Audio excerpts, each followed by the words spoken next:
Step number 7. When faith falters, catastrophe follows. The entire package was held up by a chain of interdependent derivatives, which were riddled with junk securities, the individual links of which, in this age of globalization, reached out to tie together the entire world. The weakest link in this chain was faith in the grossly inflated value of residential real estate.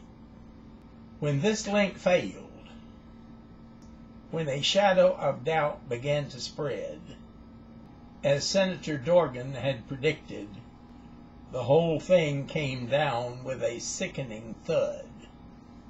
The unraveling began in late 2006. Big trouble for millions of American homeowners. When housing prices started to drop, only a very few bankers could see the bubble they were trapped in. The market has turned some mortgages into time bombs.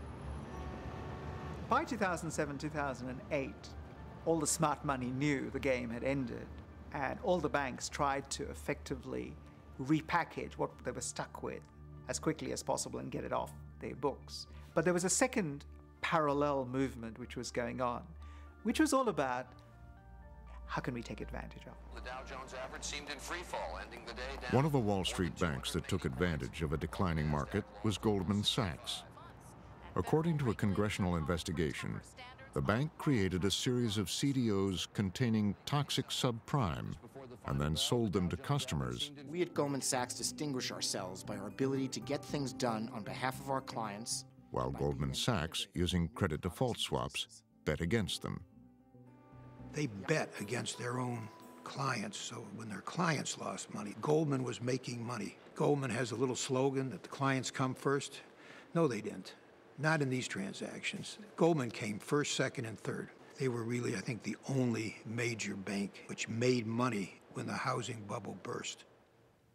In a settlement with the SEC, Goldman admitted that some of their marketing materials did not disclose important information. But Goldman claimed that their investors were highly sophisticated institutions. 34 subprime mortgage companies have gone bust. One customer was that German Landesbank, IKB. Anyone associated with the subprime market is going to pay the price. Even when there was a downturn in the markets, they were still buying. I mean, the market is telling them, it's on the screen, there are headlines everywhere, danger, but they still wanted to go ahead.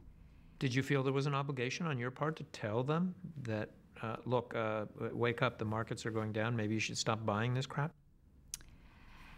Those discussions, the word crap wasn't used, but I mean, those discussions definitely happened, but they felt that this was just a temporary glitch in an overall bull market. It will recover, has to recover.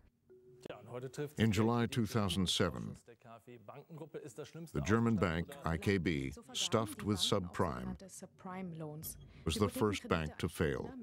Hundreds of thousands of homeowners are defaulting. It was only a matter of time before the crisis came back to Wall Street. And that could hurt the value of homes nationwide by dragging. We knew that the housing bubble had burst, but we'd been reassured that the problem had been contained.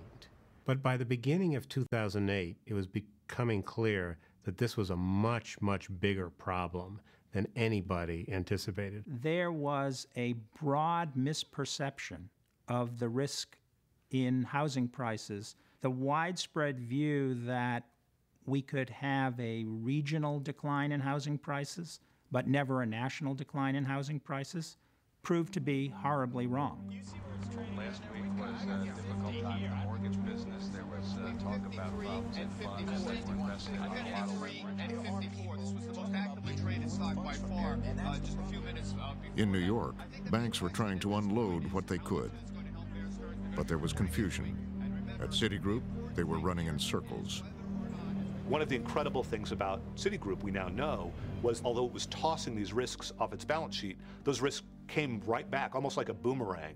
Without knowing it, they had set up one business to offload risk and then completely reversed that business, taking those risks back onto its balance sheet. It was quite clear to me that a number of really quite large financial institutions had not had the kind of management information systems which allowed them even to know what all their risks were. That was astounding to you. It was astounding to me. The sort of origination of these subprime loans, the creation of the COs, that business is gone. The reason why is all those credit default swaps. It would all come down to those credit default swaps. Would they pay off as they were designed to do? We have known for generations that banks are susceptible to runs. Banks can't function if everybody comes and wants their money at the same moment. Merrill Lynch, devastated by losses in Lehman Brothers and the fire sale of Merrill. It's time to take a closer look at AIG. This time, it would be a run on an insurance company. AIG was on the hook for $440 billion worth of credit default swaps. Remember, an insurance contract is only as good as the credit quality of the insurer. They have to pay you.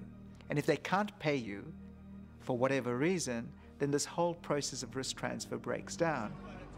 So look, we need to stabilize this industry. It's spread throughout the economy. It could be a very, very dangerous. September 18th of 2008, when I have a conference of my CEOs, and CEOs traditionally don't read their BlackBerries during meetings, but I kept looking around and noticing that a number of them were.